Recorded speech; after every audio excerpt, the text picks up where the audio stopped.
Bonjour, bienvenue dans cette vidéo spéciale confinement, mais surtout spéciale Animal Crossing New Horizons. Comme beaucoup d'entre vous, je pense, eh bien, ma vie actuellement n'est que vie insulaire, discussion avec mes habitants trop mignons, et bien sûr, recherche d'objets pour décorer ma maison. Et j'ai très envie de vous parler de tous ces petits détails, parce que oui, aujourd'hui, je vais vous parler des détails qui sont présents dans la vie japonaise et qui ont été retranscrits dans Animal Crossing New Horizons. L'idée de cette vidéo, en fait, elle est venue assez facilement, c'est parce que en regardant énormément de vidéos de visites de villes ou de présentations d'îles, eh bien j'ai réalisé qu'il y avait des gens qui utilisaient des objets japonais dans des endroits complètement random qui n'avaient rien à voir avec l'utilisation normale de cet objet, et même il y avait des gens qui voyaient des objets japonais inclus dans le jeu qui n'avaient jamais vu dans leur réalité à eux, du coup ils avaient aucune idée de à quoi ça servait. Et je me suis dit que cette vidéo, en fait, ça pourrait vraiment permettre à ces gens-là de comprendre, en fait, qu'est-ce que c'est que ces objets dans la vie de tous les jours, à quoi ils servent. J'espère que cette vidéo va vous apprendre des trucs. Évidemment, si vous êtes des grands fans de manga, peut-être que vous apprendrez pas 1000 choses, mais peut-être que vous apprendrez quand même 2-3 petits détails, et si c'est le cas, je serai ravie. Et on va rentrer dans la vidéo pour de vrai, et en vous parlant forcément de la première chose dont je veux vous parler, qui est le bulletin de Marie diffusé dans les haut-parleurs de la ville.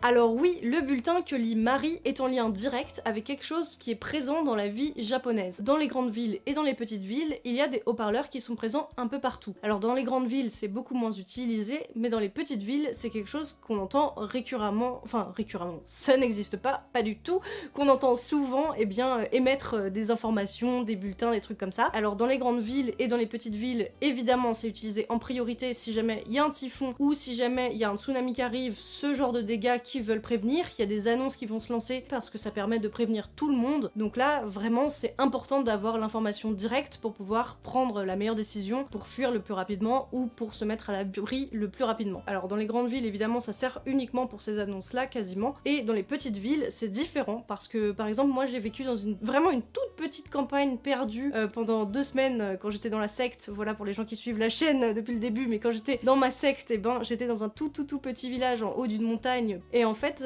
un jour, j'étais en train de dîner et il y a eu une alarme qui a retenti avec quelqu'un qui parlait en japonais, qui racontait des trucs, qui décrivait un homme. Mais en fait, on m'a traduit et on m'a expliqué que c'était une annonce pour dire qu'il y avait un vieux monsieur plutôt, qui s'était perdu dans la montagne parce qu'il avait l'Alzheimer, et donc ils étaient en train de décrire comment est-ce qu'il était habillé, et que si jamais des gens le croisaient, voici le numéro à contacter. Et en fait, cette annonce, elle a été répétée du coup le soir jusqu'à à peu près 10h du soir, et après ça s'est arrêté, ça a repris le lendemain matin jusqu'à à peu près 8 ou 9h, et après ils ont prévenu qu'ils avaient retrouvé la personne, et du coup qu'ils allaient arrêter de faire ces bulletins. Donc ça montre bien qu'avec les informations diffusées avec ces haut-parleurs, ça permet de prévenir la population locale des événements qui se passent dans les villages. Donc c'est exactement comme ce qui se passe dans Animal Crossing, parce que quand il y a quelque chose d'important, ils préviennent via ces haut-parleurs, ils font des bulletins, et c'est pour ça qu'ils l'ont inclus dans Animal Crossing à mon avis. Et le deuxième point qui est important à aborder, c'est le fait que le passage des heures est chanté dans Animal Crossing. En gros, à chaque fois qu'on change d'heure, donc par exemple qu'on passe de 1h du matin à 2h du matin, il y a une petite chansonnette qui va se lancer. C'est très court, ça dure peu de temps, et c'est l'hymne de la ville.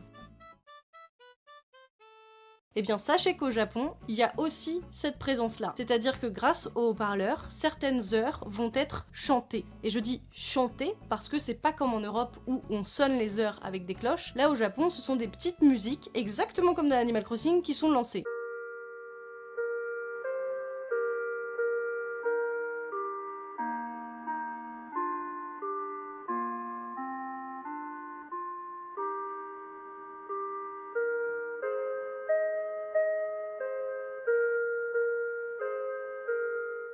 Et moi, quand je travaillais dans la préfecture de Gifu, certaines heures étaient sonnées, c'était les heures de 6h du matin, midi et 18h. Et en fait, ce qui est particulier, c'est que dans différentes préfectures, on va avoir différentes chansons qui vont être lancées. Mais c'est toujours très court, très répétitif et très, très doux, un petit peu comme ce qu'il y a dans Animal Crossing. Le troisième point, c'est le moment de l'event des sakura en fleurs. Parce que la période des cerisiers au Japon, c'est hyper important. C'est quelque chose qui est énormément ancré dans leur culture. C'est aussi quelque chose qui est énormément envié par plein de pays. Et du coup, il y a plein de touristes qui viennent pendant la période des sakura parce que c'est juste magnifique. Le pays est teinté de rose et c'est vraiment impressionnant. Et dans Animal Crossing, eh ben, c'était quelque chose qui avait été représenté. Mais la spécificité de New Horizons, c'est que l'event des sakura a duré met très peu de temps. Et en fait, je pense qu'ils ont voulu s'inspirer de la réalité beaucoup plus parce que, en vérité, les sakuras en fleurs, ça dure une dizaine de jours maximum et après, il y en a plus. Évidemment, j'aurais aimé que ça dure plus longtemps parce que c'est juste sublime, mais ce côté éphémère a vraiment été très bien respecté dans ce dernier opus et c'était vraiment trop agréable. Numéro 4, les tanuki. Parce que oui, eh bien, les tanuki, au cas où vous ne le sauriez pas, en fait, c'est l'animal dont découle Tom Nook. Tom Nook n'est pas un raton laveur, mais un tanuki qui est une espèce spécifique au Japon. Et regardez-moi ces petites bouilles trop mignonnes, c'est genre adorable comme animal, j'aurais trop aimé en voir un, mais j'en ai jamais vu. Et c'est vrai que Tom Nook à côté fait un peu pâle figure, il est beaucoup moins mignon et il a l'air beaucoup plus dépressif.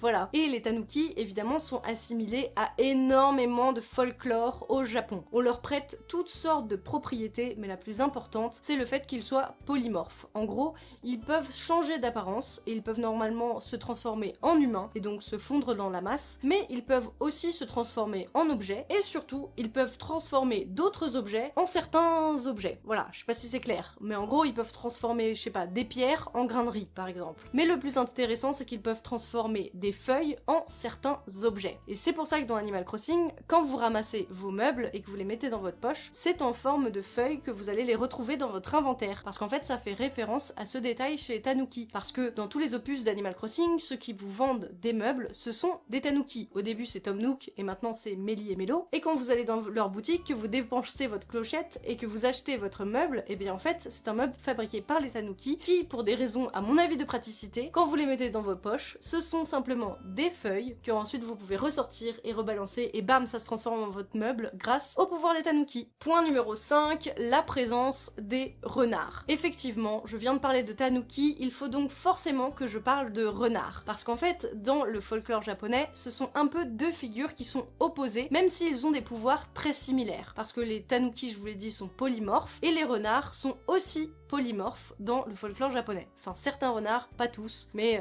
je vais pas rentrer dans les détails. Donc les renards sauvages japonais sont notamment connus pour se transformer en humains et évidemment tromper les humains sous cette forme-là, parce que les renards sont, comme dans notre culture européenne, des êtres vils et malveillants. Donc désolé petit renard, un peu partout dans le monde, tu es associé à la figure du grand méchant, du grand rusé et de quelqu'un qui aime tromper ses proies, et c'est exactement ce qu'est Runar dans Animal Crossing, parce que évidemment c'est un renard, et c'est un renard qui est trompeur, tricheur, et surtout un gros escroc parce qu'il vous vend des contrefaçons, et c'est exactement pour ça que c'est cet animal qui a été choisi, parce que c'est un peu l'opposé de Tom Nook. Tom Nook, c'est le tanuki qui vit au sein du village, qui est accepté, et Runar, c'est le renard qui est obligé de venir un peu en traître, vendre ses contrefaçons pourries là, et vous faire dépenser trop de clochettes, et en plus vous vendre des meubles à des prix défiant toute concurrence, parce que c'est un être un peu vil, et c'est un peu aussi l'opposé du tanuki, parce qu'ils ont le même business, mais ils le font pas du tout de la même manière, et c'est pour ça que c'est intéressant qu'ils aient exploité ce détail dans Animal Crossing. Le 6e point, c'est le Nagashi Soumen. Alors là,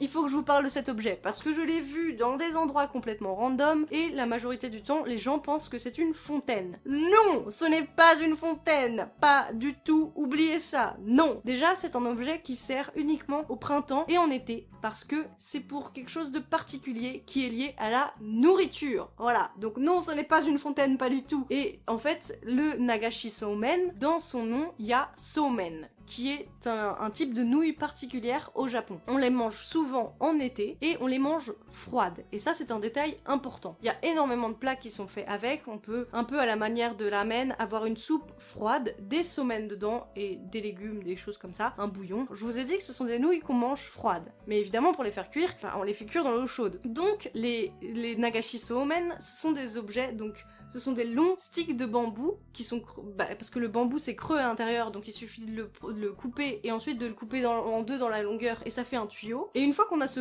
tuyau de bambou coupé en deux, on va le positionner au bout d'un robinet pour que l'eau puisse s'écouler au niveau de ce bambou. Et en fait, avec l'écoulement de l'eau, ce qu'on va faire, c'est que va y avoir un chef qui va préparer des somen, et quand les somen sont faites, il récupère les pâtes et pour les faire refroidir, il va les faire glisser dans ce tuyau d'eau froide et les clients vont devoir choper avec des baguettes les somen dans ce tuyau pendant qu'elles glissent. Vraiment c'est une activité intéressante et c'est quelque chose qu'on fait traditionnellement en été. Donc voilà, maintenant vous savez que le nagashi somen c'est en lien avec de la nourriture. J'espère que ça, si vous ne le saviez pas, eh ben, vous pourrez le répéter à vos potes pour expliquer à quoi sert cet objet. Numéro 7, l'âtre. Les âtres, c'est quelque chose de particulier et je comprends que vous ne compreniez pas qu'est-ce que c'est que ce bordel. Parce que en Europe, on n'a pas ça du tout. En Europe, on a les cheminées dans lesquelles on fait du feu et évidemment une cheminée c'est un truc qui est ouvert, mais il y a quand même un conduit qui permet de conduire justement la fumée jusque dehors et faire en sorte qu'on ne s'intoxique pas et on ne respire pas la fumée du feu qui est en train de cramer dans notre cheminée. Mais au Japon, je crois que cette technologie, ils ne l'ont pas comprise, ils ne l'ont pas assimilée et du coup, ils ont fait des âtres. Et les âtres, qu'est-ce que c'est? Eh bien, c'est situé à l'intérieur de la maison, ça peut être sur une pièce sur le côté, mais ça peut tout aussi bien être au centre même de la maison. Et c'est un foyer, donc c'est un espèce de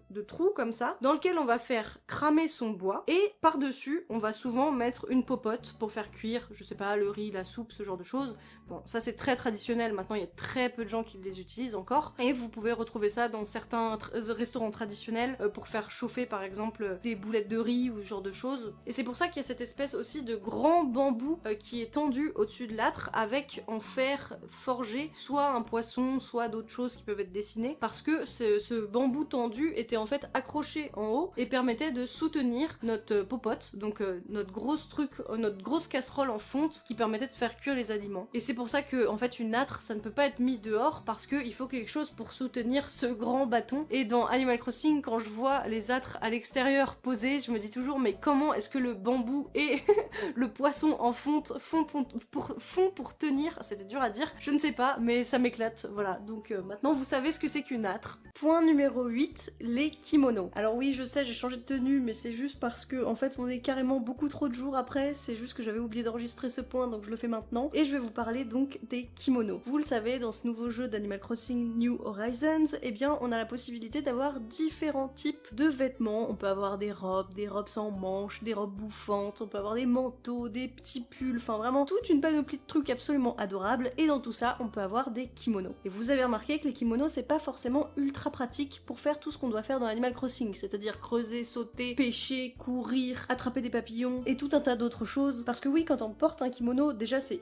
ultra serré à la taille, ça peut convenir pour certaines personnes mais pour d'autres c'est un peu compliqué, mais sinon aussi vous avez des énormes manches, enfin vachement plus amples que ce qu'on porte d'habitude et ça peut poser certains soucis, ça peut tremper dans votre soupe si jamais vous faites pas attention ou autre. Et c'est pour ça que dans Animal Crossing il y a un tout petit détail que peut-être vous n'avez pas remarqué mais que je suis là pour vous dire, c'est que quand vous utilisez certains objets, enfin quand vous équipez votre personnage de certains objets, et bien en fait votre personnage va remonter ses manches de son kimono. Alors ça se fait automatiquement, mais vous voyez très clairement que là ici votre personnage a en fait les manches qui sont attachées. Et cette façon de faire, d'attacher ses manches, c'est quelque chose qui se fait au Japon. Par exemple, si jamais vous êtes en kimono et que vous voulez faire, je sais pas moi, la cuisine ou laver quelque chose, genre un bol ou un truc, et que vous voulez pas que vos manches justement trempent, comme je disais tout à l'heure, dans votre bol de soupe ou dans votre vaisselle, et ben il faut donc attacher vos manches. Et puis pareil, si vous voulez aller couper du bois, c'est plus simple d'avoir des manches qui sont pas genre gigantesques, qui vont traîner partout. Donc hop, on les attache, et on les attache dans le dos avec une espèce de petite ficelle. Je trouve ça trop bien d'avoir ajouté ça.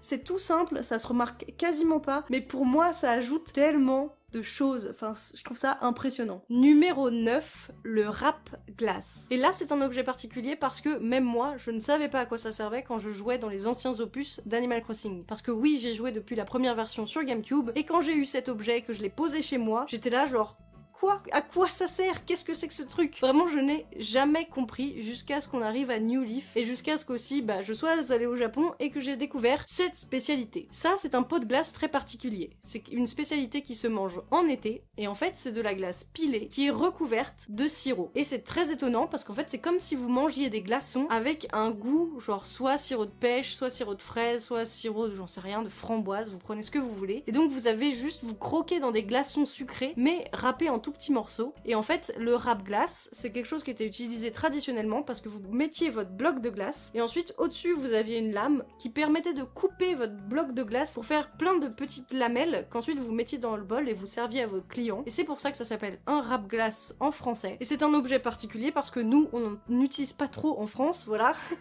Et on n'a pas ce type de spécialité de glace, mais ça c'est vraiment une glace de type japonaise traditionnelle. 10e et dernier point, les WC japonais. Oui, je ne pouvais pas faire une vidéo sur les trucs qui sont présents au Japon et dans Animal Crossing sans parler des toilettes. Parce que dans cet opus de New Horizons, il faut dire qu'il y a un nombre de toilettes incalculable. Mais il y a un truc qui a choqué les gens, c'est quand on dit toilette japonaise, on s'imagine le truc hyper high-tech, qui va vous laver le fion, qui va vous le sécher, qui va vous mettre des petites chansons, qui va vous faire un petit bruit d'eau, qui va vous chauffer le petit siège pour quand vous asseyez, vous n'ayez pas froid en hiver. Voilà, on pense à ce genre de toilettes. Les toilettes qui ont 150 000 options et qui coûtent aussi 150 000 euros. Mais ça c'est un autre détail. Mais non, en fait les toilettes japonaises c'est pas ça. Voilà, parce que dans Animal Crossing, il y a un item qui s'appelle toilette japonaise et quand vous le posez, vous tombez sur ça. Alors je sais, quand vous posez votre petite feuille là, avec écrit toilette japonaise, vous aviez en tête le truc high-tech, donc quand vous tombez sur des toilettes à la turque, vous êtes grave déçus. Sauf qu'il faut savoir que dans l'histoire des toilettes japonaises, eh bien, ce ne sont pas les toilettes high-tech qui sont arrivées en premier, mais bien ce modèle de toilette japonaise à la turque. Et oui, je sais, c'est décevant. Mais il a fallu des tas d'innovations pour arriver au washlet, qui est donc le nom de ces toilettes high-tech. Et si jamais l'histoire de ces toilettes vous intéresse, eh bien je vous conseille un livre que j'ai vraiment trop aimé, parce que grâce à lui, j'ai découvert aussi plein d'objets japonais trop incroyables qui mériteraient d'avoir d'ailleurs leur place dans Animal Crossing New Horizons. Et c'est le livre écrit par Joran. Et ça parle de tout plein de sortes d'objets qui ont des histoires absolument farfelues. Et si jamais vous avez aimé cette vidéo et que vous voulez en apprendre plus sur les petits objets du quotidien japonais et d'où ils viennent, bien je vous conseille ce livre. Je vous le conseille évidemment de jouer à Animal Crossing New Horizons. Et j'espère que cette vidéo vous a plu, c'était assez rapide, je sais pas.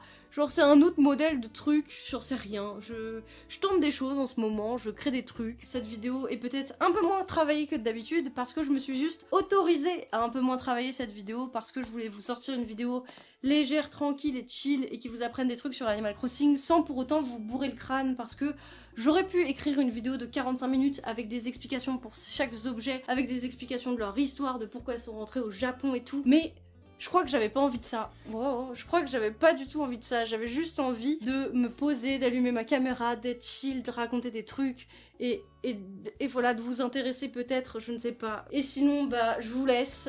Il faut que j'aille jouer à Animal Crossing. Je vous fais des gros bisous. Et à je ne sais quand, je ne sais pas quoi faire. Voilà, j'espère qu'un jour je retrouverai ma productivité parce qu'en ce moment ma productivité je la mets plutôt dans la décoration de mon île. Et voilà, je vous fais des gros bisous, j'espère que ça va, prenez soin de vous, mangez des crêpes et des brioches. Voilà, bisous.